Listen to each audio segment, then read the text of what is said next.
Now, this is just a short little segment because the beginning, 1844, the beginning of the end, and the time in between. Sometimes when we talk about the time of the end, we think of the time of the very end, and that we're looking for all those prophecies about all the trials and tribulations and everything to be happening right at the very end, when actually the time of the end began in 1844. And Ellen White says that many times, in many passages, that things are already happening then. But let's look at what's happened from 1844 and the time in between. The three angels' messages of Revelation 18. The angel in mid-heaven with everlasting gospel to preach to all nations on the earth. Fear God and give him glory, for the hour of his judgment has come. Have we not been proclaiming that since 1844? Babylon the Great has fallen. And it had fallen back in her day.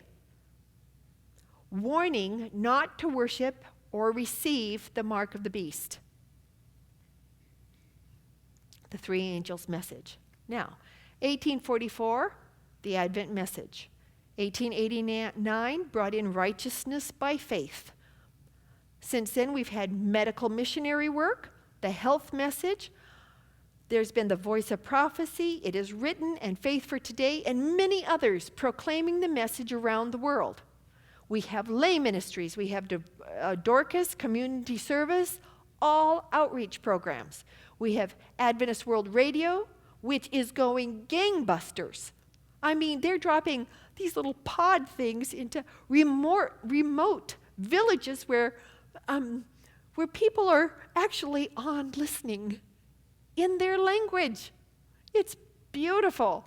We have ADRA, which is reaching out to and meeting people's physical needs and maybe a little ministry, but they're going into communities and places where people with a ministry program couldn't get.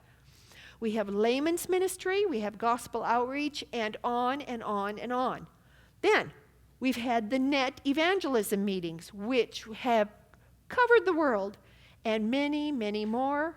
The gospel goes to all nations, languages, and tongues. It doesn't say that it goes to every single person. That is the work of the Holy Spirit. And we are told in Matthew 13 that God will send out his angels to reap the harvest. And when the outpouring of the Holy Spirit comes, that people could come in an instant. God can convict somebody in an instant, and they know the truth, and they either accept it or deny it.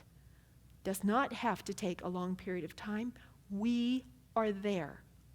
The gospel and the work is being done. Doesn't say that we quit doing it. We have neighbors, we have friends, we have people we work with. There are lonely people on the road. There is still a work for us, but it is being accomplished.